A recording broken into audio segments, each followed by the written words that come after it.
Hello friends, welcome back to our channel. ఈరోజు మనం వీడియోలో బ్రహ్మం గారు తన కాల జ్ఞానంలో చెప్పినవి అన్నీ ఇప్పటి వరకు ఎన్నో పొల్లుపోకుండా జరిగాయి కదా, మరికొన్ని ఖచ్చితంగా జరగబోతున్నాయి. మరి అవి ఏమి అనేది ఇప్పుడు మనం ఈ వీడియోలో క్లుప్తంగా తెలుసుకుందాం. ఫ్రెండ్స్, వీడియో ఇంట్రెస్టింగ్గా ఉండబోతోంది. ఎక్కడా స్కిప్ చేయకుండా పూర్తి వీడియో చూసి వీడియో నచ్చితే ఒక లైక్ చేయండి. బ్రహ్మం గారు తమ కాలజ్ఞానంలో చెప్పినవి అన్నీ ఇప్పటి వరకు ఎన్నో పొల్లుపోకుండా జరిగాయి, మరికొన్ని ఖచ్చితంగా జరగబోతున్నాయి. భవిష్యత్తుని తమ మనోనేత్రంతో ముందే దర్శించిన బ్రహ్మం గారు రాబోయే రోజుల్లో ఏమి జరుగుతుంది అనే విషయాలను ప్రతిదీ తమ కాలజ్ఞానంలో విపులంగా వివరించారు. ఆయన రచించిన కాలజ్ఞాన పత్రాలు ఇప్పటి వరకు కొన్ని లభ్యం కాగా మరికొన్ని రహస్యంగానే ఉన్నాయి. మరి వీరబ్రహ్మం గారు రాబోయే రోజుల్లో అంటే 2024వ సంవత్సరం అనగా శ్రీ క్రోధీనామ సంవత్సరంలో జరగబోయే సంఘటనల గురించి ఏమని చెప్పారో ఇప్పుడు మనము ఈ వీడియోలో తెలుసుకుందాం. ఫ్రెండ్స్, వీడియో నచ్చితే దయచేసి ఒక లైక్ చేసి వీడియోని ఇప్పుడే గనక ఫస్ట్ టైం చూస్తుంటే సబ్స్క్రైబ్ చేసుకోండి. అలాగే పక్కనున్న బెల్ని యాక్టివేట్ చేసుకోవడం అస్సలు మర్చిపోవద్దు. ఇక లేట్ చేయకుండా వీడియో అనేది స్టార్ట్ చేసేద్దామా. రాబోయేది క్రోధీనామ సంవత్సరం. తన పేరుకు తగ్గట్టుగానే ప్రజల మీద తన క్రోధాన్ని చూపించబోతోందట. అసలే యుద్ధాలు, వ్యాధులు, కరువు కాటకాలతో అల్లాడుతున్న ప్రపంచం ఈ 2024వ సంవత్సరంలో మరిన్ని కష్టాలను ఎదుర్కోబోతోంది అని బ్రహ్మం గారు తమ కాలజ్ఞానంలో వివరించారు. రోజురోజుకి దేశాల మధ్య వర్గ వైషమ్యాలను పుట్టి అది మరిన్ని దేశాలకు విస్తరించి చివరికి మూడవ ప్రపంచ యుద్ధానికి దారి తీస్తోందట.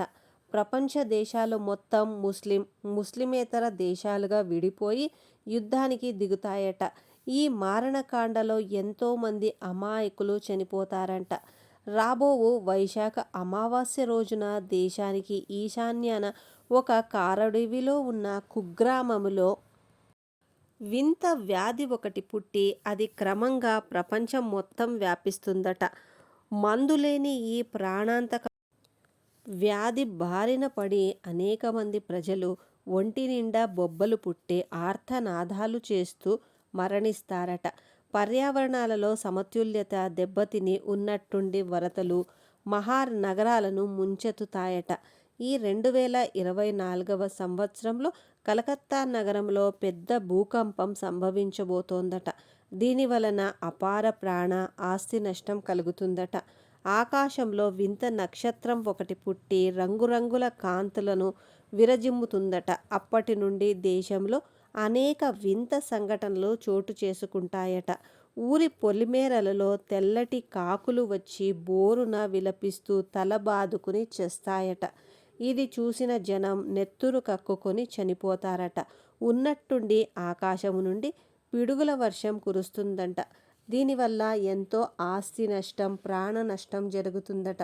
ఇక తెలుగు రాష్ట్రాలలో ఊహించని విధంగా సానుకూల పవనాలు వీచి అధికారం చేతులు మారుతుందట. 2024 ద్వితీయార్థంలో అతిపెద్ద న్యూక్లియర్ పవర్ ప్లాంట్లో పేలుడు సంభవించి ప్రపంచం మొత్తం పొగమేఘాలు కమ్ముకుంటాయట. సంపన్న దేశాలుగా చెలామణి అయిన అమెరికా, జపాన్లు ఆర్థిక సంక్షోభములో చిక్కుకొని పేద దేశాలుగా మారిపోబోతున్నాయట. ఇక ఈ 2024 నవంబర్ మాసములో వచ్చే అతిపెద్ద తుఫాను దేశంలోనే తీర ప్రాంతాల మీద తీవ్ర ప్రభావం చూపించబోతోందట. దీని ప్రభావముతో తీర ప్రాంత రాష్ట్రాలు కోలుకోలేని విధంగా నష్టపోతున్నాయట.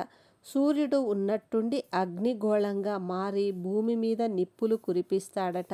ఈ భారీ సౌర తుఫాను వల్ల కమ్యూనికేషన్ వ్యవస్థ మొత్తం కుప్పకూలిపోతుందట. యుద్ధాల ప్రభావముతో బంగారానికి బాగా గిరాకీ పెరుగుతుందట. గ్రాము బంగారం 1,00,000 రూపాయల వరకు చేరుకున్న ఆశ్చర్యపోవనవసరం లేదట. రోజు రోజుకి ఆర్టిఫిషియల్ ఇంటెలిజెన్స్ వినియోగం పెరిగిపోతుందట. దీని మూలంగా నిరుద్యోగం పెరగడంతో పాటు మెషిన్స్ మనుషుల్ని తమ చెప్పు చేతుల్లో పెట్టుకోబోతున్నాయట. చింత చెట్టుకి చామంతి పూలు పూస్తాయట. వెంబలి చెట్టుకు నిచ్చెనలు వేసేవారు పుడతారట. ఉదయగిరి కొండపైన ఒక పౌర్ణమి రోజున అర్ధరాత్రి ఒక అద్భుతం జరగబోతోందట.